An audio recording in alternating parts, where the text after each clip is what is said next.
Ho buddies, welcome to Borderline Games. I'm Gareth and today we're playing Of the Devil. Last time we're defending some guy that I've forgotten the name of.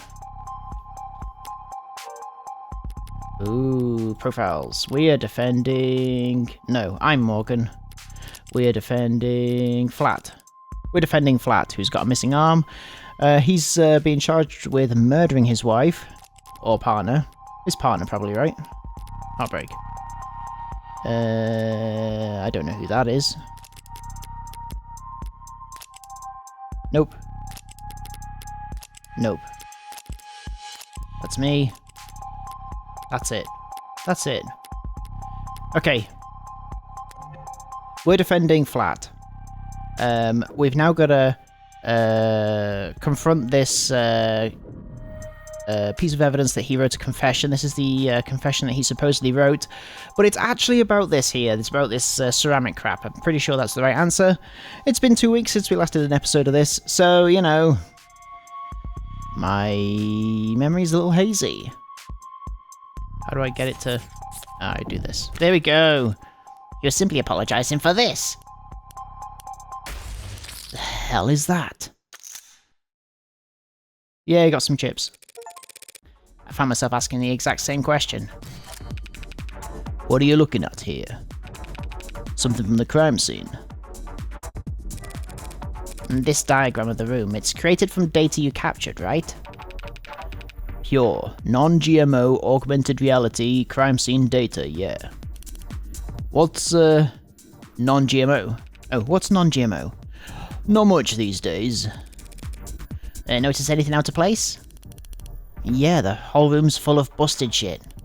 It's the scene of a murder. Full of busted shit, sure. But I was more referring to the unidentified ceramic debris found on the western side of the room. The hell is that?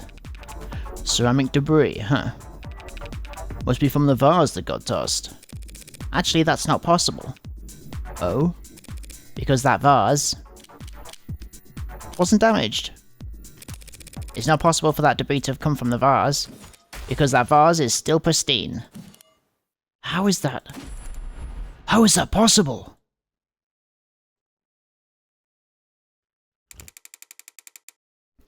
The lady at the garage sale told me it was so old and delicate. Damn it. The one time I tried the thrift shop on my own. Well, so what? What does it even matter? If the vase doesn't have a scratch on it, then the debris must have come from somewhere else. That debris is what my client wrote that apology for over. You're saying that confession was his apology for not vacuuming? I am, because that pile of rubble is all that remains of the victim's collection of Figibob. Fidgetac. Fidgetubbies. What he said. I like that cut and that music. Mr. Flat broke the victim's ceramic figures by accident. And this impassioned note to self was just his attempt at scripting out an apology. Can you prove that? We're taking this seriously. As much as I wish we weren't. We're all in agreement that my client wrote that note. And we can all plainly see that there's ceramic debris in the crime scene. Now, since it couldn't have come from the vase, it must have come from the collectibles. Simple, right? The hell are you on about?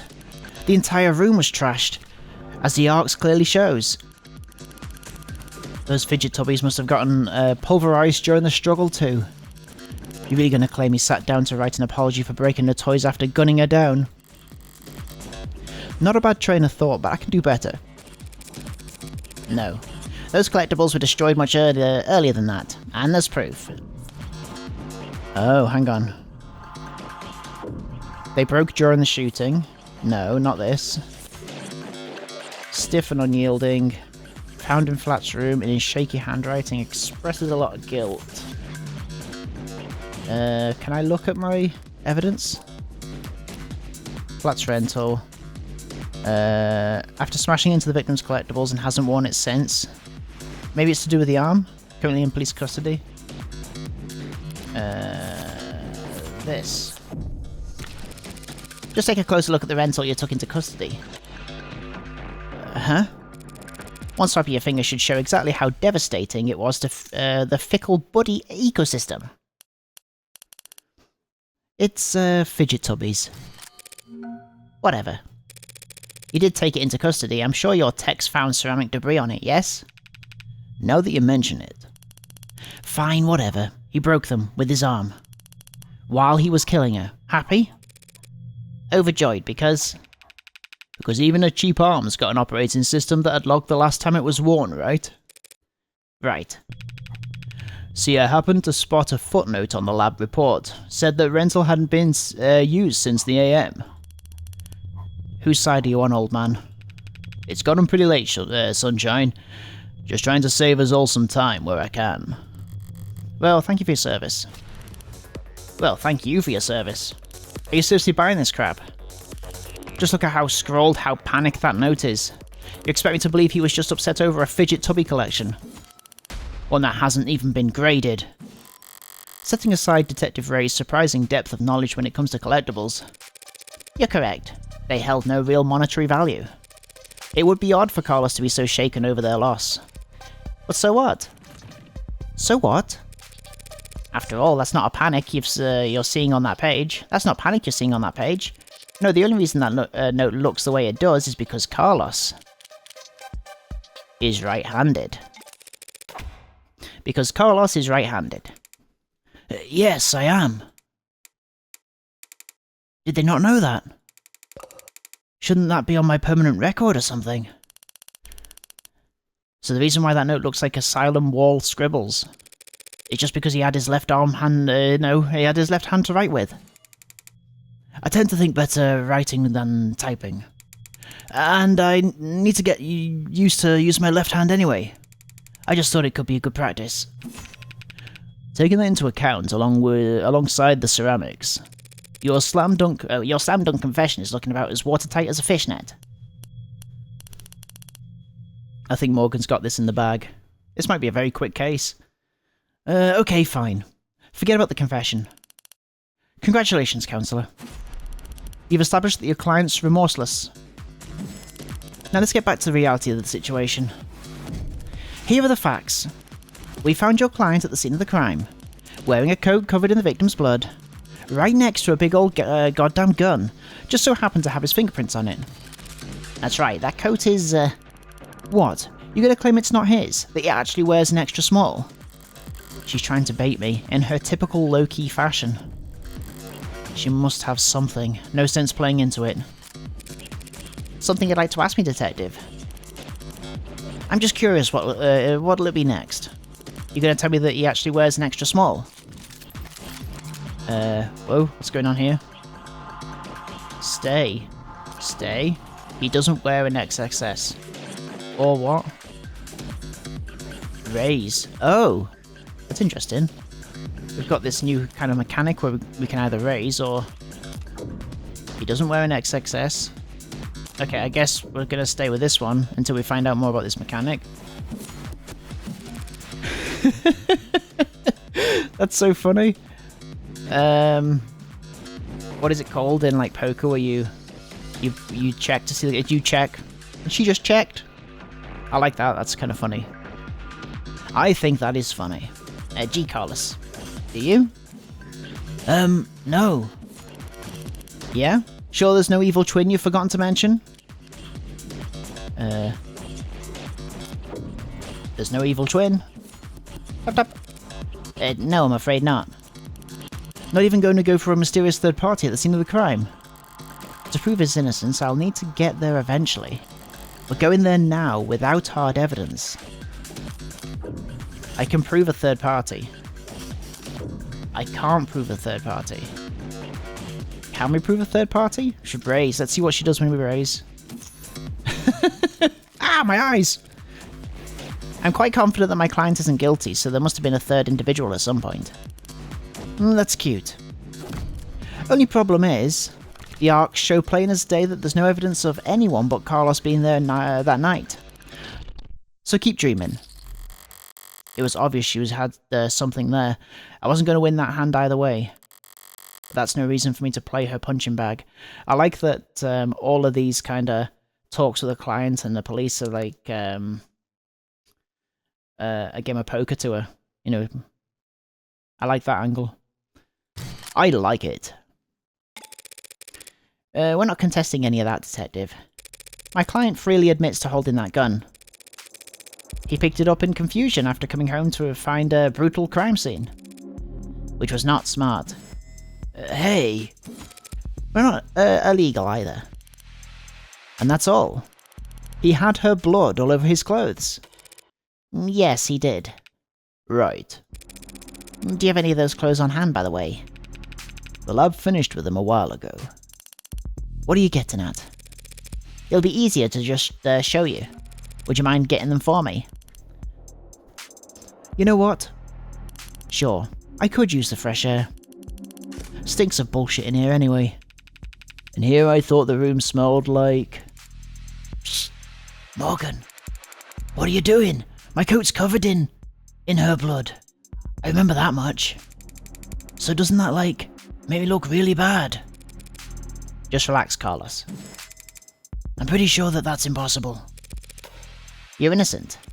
And that means that having more evidence will always help you, not hurt you. Really? Really. Not really. Plenty of innocent people in prison. People with bad luck. Or bad lawyers. And I am neither. People shouldn't count on the truth to come out easily. More often than not, it takes coaxing. Coaxing with this coat. A good coaxing. What was it that reminded me of? Alright, here it is. One bloodstained jacket, fresh from the lab. So what's your angle? You gonna tell us this is actually just hot sauce? No. That would be silly. That would be silly. She actually thought it over. So what the hell's your point? Hey. Sorry, just got thrown off by the turn of good fortune. What good fortune? You should thank the detective for bringing you your jacket, Carlos. She's just proven your innocence. A client was arrested wearing this coat. He would have been wearing it at the time of the murder. It has the victim's blood on it, who we know died when she was shot in the heart. By a gun that happens to be an old world, pre-tagging firearm. And so this coat proves he couldn't have been the shooter. Why does it though? Is there a gas leak in here? In what world does this make any sense? Sense happens to be key here. I just need to draw their attention to what they can. Smell. What you can smell on the coat with your nose. What you can feel on the coat with your hands. What you can see on the coat with your eyes. I guess see? Just tell me what you see. I really wanted to do smell. I should go back somehow. Can I go back? Maybe not. I don't think I can go back. I see a coat with a lot of dead woman blood on it. And you? Oh, I lost. Okay, that wasn't the right thing to do. That's not going to work. The truth is plainly there, but this isn't the kind of detail you can see with your naked eye. Well, you can smell on the coat with your nose. Just do me one favour, detective. Tell me what you smell. I don't smell anything except dried blood. Exactly. The coat smells like blood, but it doesn't smell of... cigarette. That's what I've been smelling. Yes, Detective London, I was smoking earlier. Could you rejoin the conversation? I've been listening. You wanted me to smell the jacket? If you would. Let's see. I'm just very quickly going to turn fuchsia. Is that colour? Huh. No gunpowder. What?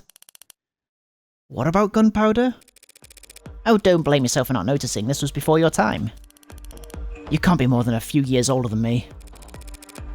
But not before your partners, it seems. See, gunpowder's weak by today's standards, but it's still volatile stuff. Hard to store, prone to misfiring. And when it goes bang, it leaves behind an awful lot of evidence. The hell is she talking about, London? Modern Warfare, no. Modern Warfare is a game that I used to play back then, but also modern firearms like the ones we carry use electricity, magnetism, even air pressure or sound waves. They've got more accuracy, more firepower, less recoil, less noise. And they don't leave behind any residue.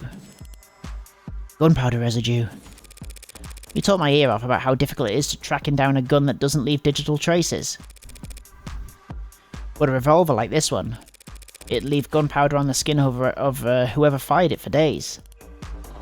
So, then his coat. If you don't trust your noses, you can check the lab reports. I think if they had found any gunpowder on my client or his clothes, they'd have taken the time to highlight it. Well, whatever.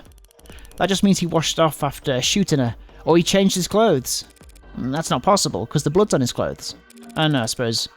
But it would be pretty pointless. What did I just say then? What did I just say? I said... That's not impossible, I see. Okay. Huh. His jacket and his left hand were blood-soaked when your officers found him. Would he really go through the effort to get rid of something as subtle as gunpowder residue? Just to get the victim's blood all over himself afterwards?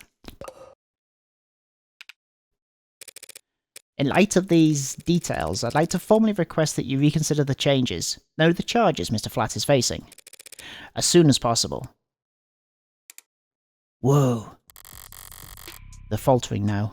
Should topple over at any moment. The letter was mostly icing on the cake for them, but that gun is all they had to link Carlos to any of these shootings. So if it looks like he never actually fired the gun, I'll admit, things were a little dicey there at times. It's also weird that they keep on changing colour, but once I was able to grasp the situation, the smaller pieces fell into place easily enough. Not my cleanest work by far, but overall I'd say...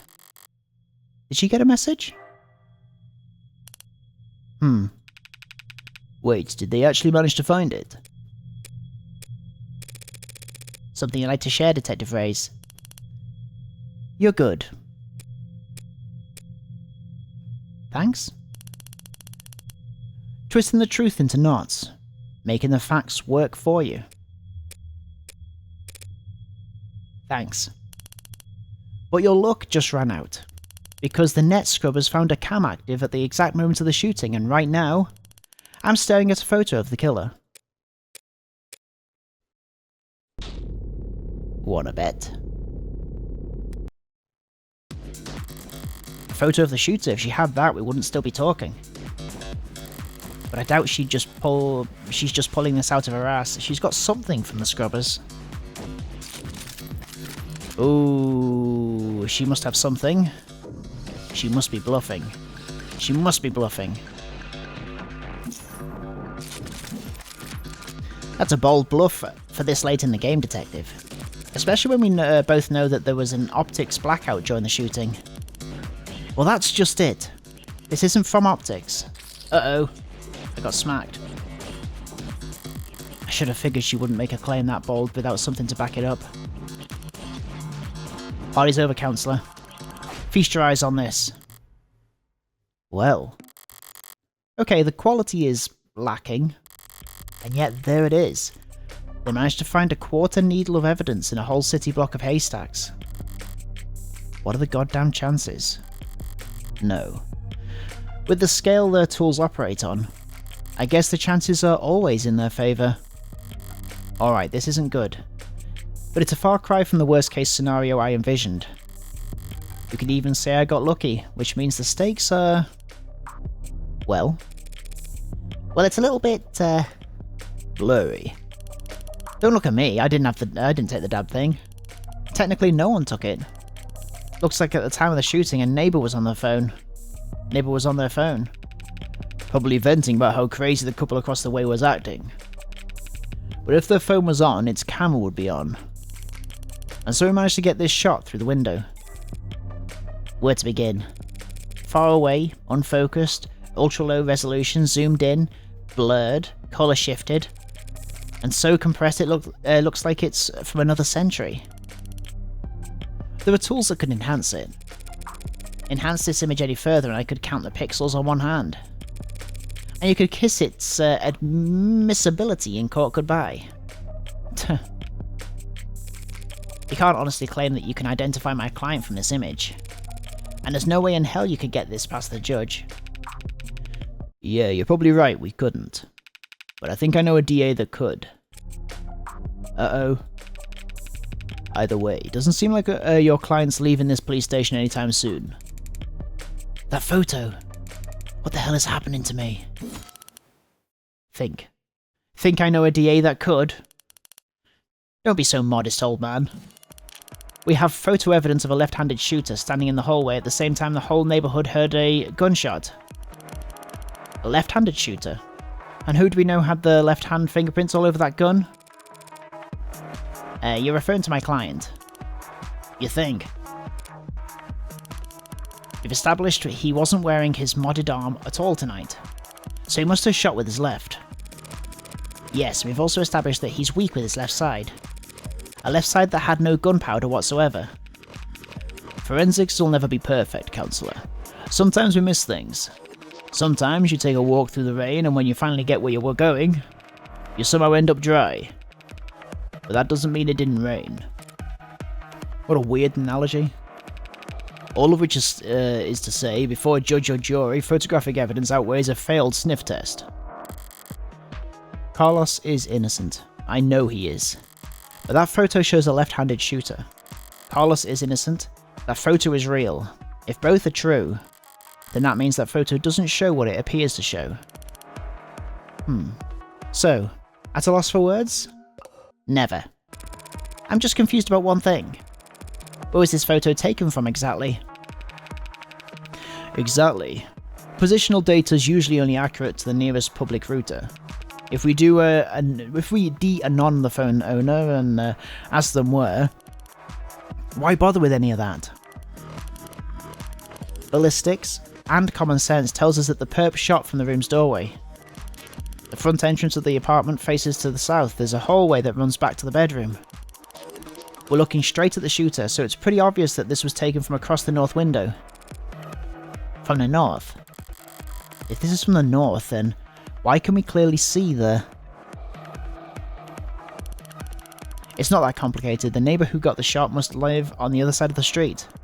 So we're looking into the bedroom from the north window. If she's wrong, I should seize on the opportunity to start turning the tide. She's right. The photo was taken from the north. The photo was taken from the west.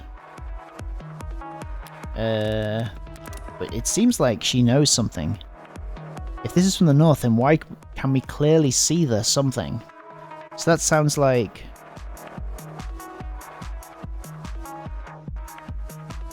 It sounds like she thinks she's wrong, so let's do it. It's never paid off so far, but maybe it will now. I'm afraid that's simply not possible, Detective. This photo has to have been taken from the west. What kind of bluff is that supposed to be? The good detectives are misinformed here, and they need to take advantage of it. Time to press the initiative. The hell do you mean this was taken from the west? The autopsy tells us the victim was shot from the doorway. Your officer's ARCS data tells us the precise location of everything in the room at the time of the arrival. And now the photo has shown us the exact moment of the shooting. And altogether that tells us that this photo must have been taken through the west window. As long as you consider...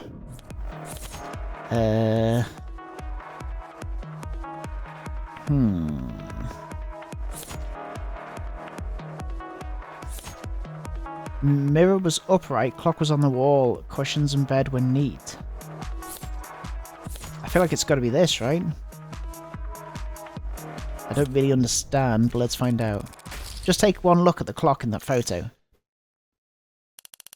The clock? What about it? The clock. Huh. Seems like London's got an idea. If he's mistaken, I could pounce on it to keep my tempo high. This photo was taken right before the shooting, so... Wait, don't tell me the time of death is wrong. He's right, the time of death could be wrong. He's wrong, the time of death is correct. So, if he's mistaken, I could pounce on it. It seems like it wants me to pounce. Let's do some pouncing. Pounce! That's a good question, Detective London. But the answer's no. The autopsy, the clock, and the neighbours all agree the time of death was 9 PM. Oh, has it been mirrored? It's been mirrored. Evidence. There it is. Oh, that is 9 o'clock? What are we talking about then? Why is this significant? Data recovered from an unknown citizen's phone. Because the camera was not set up, so photo mode at the time, the amount of... Yeah. File markers for post-capture enhancement indicate that the photo was already being cleaned up as best as possible. Okay. I don't know what it is. Right, no mistake in that. So then what the hell are you on about? There's a clock on the wall in this photo. Analog style. And it reads 9 o'clock. 9 PM, the time of the shooting. The hell's so special about that? Nothing. There's nothing odd about the time of the clock reads, but... Do you remember there being a clock in that room? What? Oh, the clock's been moved. What? Actually, I don't recall there being a clock. The clock has been removed. That makes sense, you wouldn't recall seeing a clock. Because when the police secured the scene, the clock had already been knocked onto the floor. And the only clock in that room is in the northeastern corner. And my client has informed me that before the crime it was hung up on the eastern wall. Like so. What the hell is that supposed to be? An artistic rendition. It's, very distinct. Thank you. If you had any information on how the crime scene was before the shooting, why didn't you just add that to the arcs? And show you my hand. Just because discovery law compels us to share info, doesn't mean we have to play fair, Detective. Slip my mind. I'll do that now. The important thing is, if that clock was on the eastern wall before the shooting occurred, then this photo must be looking through the western window to see it. Don't start getting ahead of yourself. The victim was shot at 9 PM, the same time that this photo was taken of the shooter. But you want to claim that the clock's still on the eastern wall when it could have been knocked down during the fighting. You've got your logic backwards, Detective. Your precious photo shows that the room was pristine at the time of the shooting. And there's one other piece of evidence that proves exactly how the cards fell. Uh-oh. Ear vase. Not even a scratch. Does that mean it wasn't thrown on the floor? The room was trashed before the shooting. Glass. Broken mirror at the crime scene. Shards fell onto victim. Onto victim. Near western window. Hang on. The room was trashed before the shooting. Fell onto the victim. So they must have been trashed after? Yes. Yes! Glass shards. What about them? Nothing much, really. Only that they're on top of the victim's body. Now give me those chips, and not under it. If the glass fell on top of the victim's body, that would mean that she was dead on the ground before the room got trashed. But that doesn't make any sense. Why would anyone trash the room afterwards? To make it look like it was a act of passion? It's a good question, Carlos. Luckily, it's the detectives who have to delve into the minds of the criminally insane, not us. Tell me, detectives, were there any signs of a struggle at the other crime scenes? Other crime scenes? No, nothing like that. Those attacks would have been over in a matter of seconds. So, what did you think when you saw the mess in the bedroom? That this was personal, and things had gotten complicated. Shit happens. Shit does happen, Detective. But in this case, it seems there's been a general misconception about the order in which shit happened. So what if the room didn't get tossed over until afterwards? He still shot her, and we have a photo right here. And I'm glad you do, Detective, because that photo proves my client is innocent. Huh. Proving that it wasn't my client who pulled the trigger is difficult, and maybe more importantly for all of us, time-consuming. Thanks to your photo, I can instead prove that it couldn't have been my client who pulled the trigger, and we will find out next time exactly how Morgan can prove that the photo does not... what? No, what? We can next time on Borderline Games, we're going to find out how the photo proves that Carlos is innocent. Next time on Borderline Games. Thank you so much for watching this episode of The Devil, and I'll see you next time. Have a good evening. Bye bye. Bye bye bye bye bye bye bye.